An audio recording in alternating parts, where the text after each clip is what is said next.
Salut à toi et bienvenue sur le podcast du Wedding Biz. Je m'appelle Marie-Michel et j'ai déjà eu plusieurs vies. J'ai été kiné, j'ai été wedding planner et aujourd'hui j'ai un business en ligne aux multiples facettes, un petit peu comme moi. Que tu sois une future wedding planner en reconversion ou une wedding planner déjà en activité, ce podcast est fait pour toi. Chaque semaine, je te partage mon expérience et mes coups de cœur, mais aussi des conseils, des astuces et des stratégies pour créer et développer une agence qui te ressemble.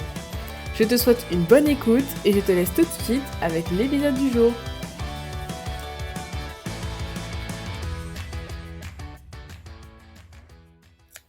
Hello, on se retrouve aujourd'hui pour un nouvel épisode de podcast. On va parler Google, notre cher ami Google, ami ou ennemi, ça dépend de quel côté du classement tu te situes. Mais aujourd'hui, c'est de ça qu'on va parler. Et je vais te donner, alors laisse-moi recompter ma checklist. 1, 2, 3, 4, 5, 6 raisons. J'ai noté 6 raisons. Ce sont les raisons qui me sont venues en tête au moment où je préparais l'épisode de podcast, mais peut-être qu'il y en a d'autres. Mais je pense que quand même celles-ci, ce sont les raisons principales. 6 raisons principales pour lesquelles tu stagnes au fond du classement Google, que tu n'arrives pas à remonter et donc pour lesquelles personne n'arrive jamais sur ton site parce que personne ne sait que ton site existe. Et je ne vais pas refaire la leçon sur pourquoi est-ce que c'est important d'avoir un site de wedding planner bien référencé. Peut-être que tu le sais, mais si tu le sais pas, il y avait un épisode de podcast là-dessus. Alors attends, que j'aille chercher dans ma liste. C'était lequel? Ça date un petit peu. Ah bah tiens, je n'en ai pas. Mais si, j'ai forcément fait un épisode sur ça. Ou alors c'était un article de blog. Bon, peut-être que bientôt, je vais ressortir un épisode sur pourquoi c'est important de bien référencer son site de wedding planner. Mais en attendant, aujourd'hui, j'avais prévu de faire un épisode sur voici pourquoi tu stagnes au fond du classement Google. Alors écoute, c'est à ça que tu vas avoir droit aujourd'hui. Allez, on va pas s'éterniser plus longtemps, on attaque. La première raison qui pourrait faire que tu n'arrives pas à remonter, c'est tout simplement que Google n'est pas au courant que ton site existe. Parce qu'en fait, il faut savoir que il y a des milliards de sites internet qui existent au monde et Google a des petits robots qui parcourent internet sans cesse pour essayer de référencer tout le monde, mais des fois ça marche pas forcément. Des fois, il faut leur donner un petit coup de main aux petits robots pour leur faire "Hey, coucou, je suis là." Et en fait, si ton site n'a pas été trouvé, eh bien forcément, il ne sera pas dans le classement. Et c'est pour ça que je recommande toujours à mes clientes de faire une demande d'indexation de leur site auprès de Google. Donc ça se fait auprès de Google directement pour vérifier que ils sont bien au courant que ton site existe. Bonne nouvelle déjà. Quelque chose qui peut aider aussi, c'est de créer une fiche Google My Business pour ton agence de wedding planner. Si tu ne l'as pas encore fait, c'est très rapide, ça se fait en quelques clics. Donc, je t'invite à aller chercher comment on fait. Tu tapes Google My Business et tu vas trouver. Donc, première raison, forcément, si Google ne sait pas que ton site existe, ça va être compliqué pour lui de te faire remonter dans le classement. La deuxième raison, c'est que Google n'arrive pas à identifier de quoi parle ton site. Parce qu'en fait, le but de Google, c'est de mettre en face des bons utilisateurs les bonnes réponses. L'utilisateur va aller dans Google taper une requête, Google lui apporte la réponse. Mais si Google n'arrive pas à déterminer de quoi parle ton site et que ton site répond précisément à la question qui a été posée par cette personne-là, eh bien, il ne pourra pas lui présenter ton site et donc ton site sera au fond du classement encore une fois. Les autres sites qui sont mieux référencés arriveront avant le tien. Et tout ça, comment on fait pour que Google sache de quoi est-ce que mon site parle? Eh bien, ça va se passer dans le fait d'utiliser des mots-clés. D'utiliser de la bonne façon des mots-clés. Donc, je dis pas qu'il faut blinder ton site et mettre le mot wedding planner à toutes les sauces, tous les 3-4 phrases. Mais en gros, si ton site n'est pas suffisamment optimisé sur certains mots-clés que les personnes vont taper, Google ne pourra pas voir que ça parle de ça, que tu réponds à des questions, et donc forcément Google ne pourra pas présenter ton site aux internautes qui font des requêtes. Une chose aussi que je vois beaucoup sur le site de Wedding Planner, c'est que des fois, par exemple, sauf que par exemple dans le menu du site, il y en a qui essaient de faire un petit peu des choses originales. Donc, au lieu de mettre blog, ça va être par exemple mon carnet de Wedding Planner ou des choses comme ça. Et moi, je recommande, je déconseille souvent ça à mes clientes parce qu'encore une fois, il faut que la structure du site elle soit claire pour Google et qu'ils puissent identifier clairement quel contenu correspond à quoi. Et quand tu utilises des mots comme ça qui sortent un peu d'ordinaire, bah Google, il a du mal à savoir que par exemple ton blog, bah, c'est un blog. Donc, moi, je te recommande d'appeler un chat, de rester au plus simple pour que Google puisse facilement lire ton site et que ça puisse bien se passer entre vous deux. Ce qui m'amène à la troisième raison. Tu ne publies pas assez de contenu, ou en tout cas pas de contenu régulièrement sur ton site. Ça, pour le coup, je suis sûre que j'en ai déjà parlé sur le podcast parce que ça ramène à la thématique du blogging. Mais si tu ne publies pas régulièrement du contenu sur ton site, Google verra que ton site, en fait, tu l'as publié une fois, c'était genre en 2015, et que depuis, t'as pas été faire de mise à jour, t'as pas rajouté de contenu, ton site n'est pas à jour, en fait, tout simplement. Et Google, encore une fois, son but, c'est pas juste de t'emmerder, excuse-moi l'expression, mais son but, c'est de faire en sorte que les utilisateurs qui vont faire des recherches puissent se trouver face à du contenu pertinent qui répond à leurs questions, qui soit à jour, qui soit moderne. Donc en fait, si depuis 2016, excuse-moi, 2016, ou enfin bref, si depuis 3 ans, tu n'as rien rajouté comme contenu sur ton site, Google va se dire que c'est peut-être un site qui est laissé à l'abandon, qui sert à rien, et bien il va mettre en avant des contenus beaucoup plus récents pour toujours être à jour et répondre aux questions des utilisateurs. Donc, encore une fois, moi je te conseille de régulièrement publier du contenu de qualité et optimisé sur ton site, histoire que Google puisse régulièrement envoyer ses petits robots faire un tour sur ton site, voir que tu publies du contenu, que tu es actif, que son site est une source fiable, et comme ça tu pourras remonter dans les résultats de recherche.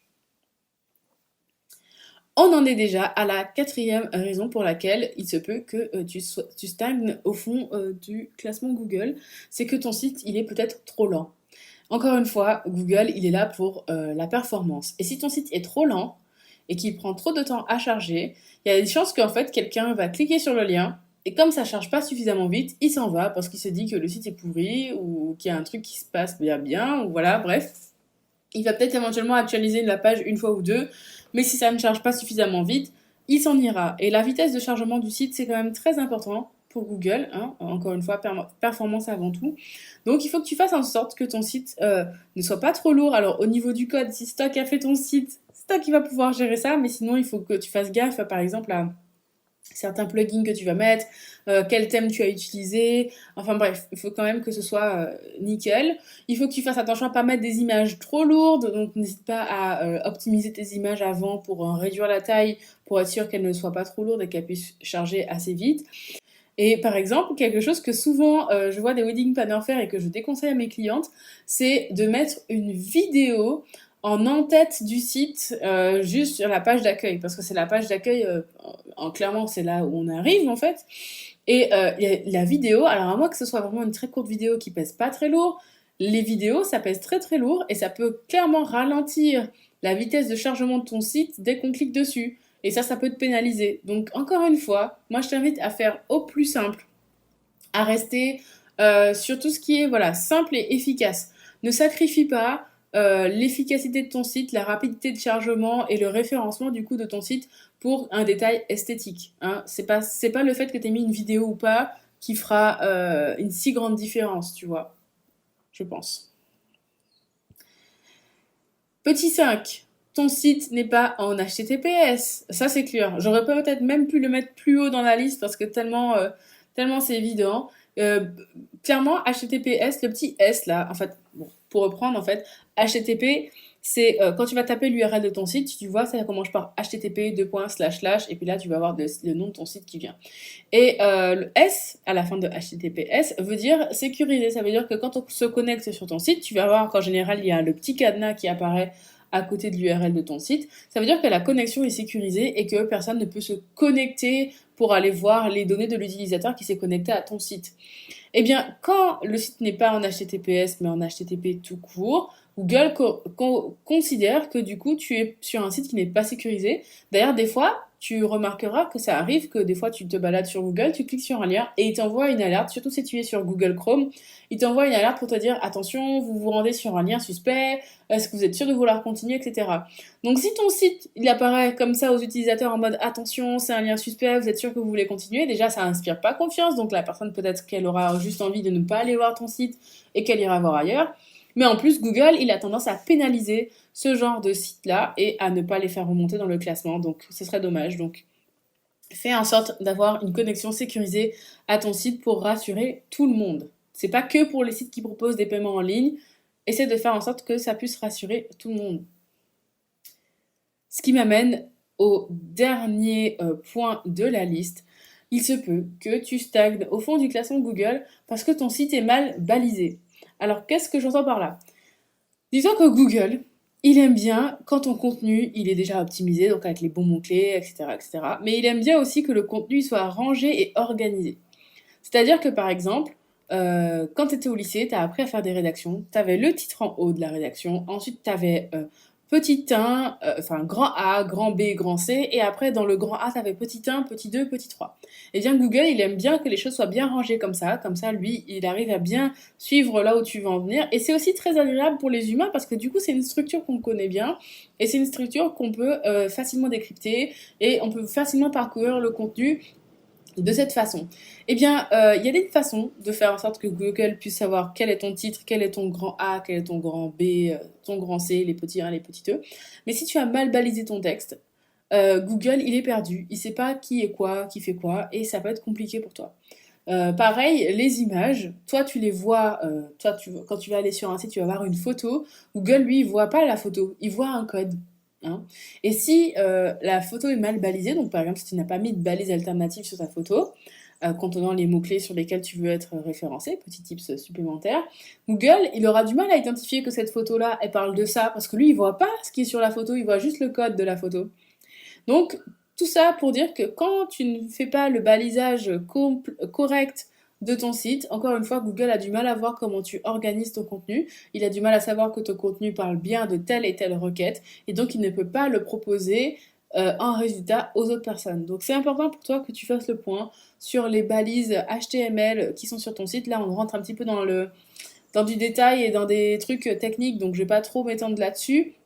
Mais le balisage est hyper important. Si tu as envie, tu iras regarder sur internet ou tu viendras dans ma formation, comme ça je te montrerai tout. Mais voilà, tout ça c'était pour te dire que il faut que tu fasses attention au balisage de ton site. Yeah! C'est tout ce que j'avais à dire pour aujourd'hui, donc j'espère que ces 6 conseils, 6 étapes, 6 points à vérifier, j'ai envie de dire, on dirait que je t'ai presque fait une checklist de quoi vérifier pour être sûr que ton site puisse remonter dans le classement Google. J'espère que cet épisode t'aura plu. Si tu as des questions, encore une fois, n'hésite pas à les mettre dans le petit sondage que je mets en description de l'épisode. Comme ça, peut-être que je ferai un épisode de podcast pour répondre à d'autres questions que vous avez au sujet du référencement et de Google. Et si cet épisode t'a plu, eh bien écoute, je t'encourage à venir m'envoyer un petit message sur Instagram, ça fait toujours plaisir. D'ici là, je te souhaite une bonne journée et puis on se dit à très bientôt. Ciao, ciao!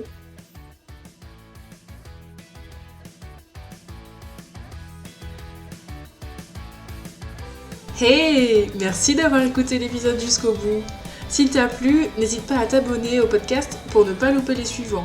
Et puis, si tu as le temps, tu peux aussi me laisser un avis ou m'envoyer un message sur Instagram. Ça me ferait super plaisir d'échanger avec toi à propos de cet épisode ou de tout autre sujet. D'ici là, je te dis à bientôt pour un nouvel épisode.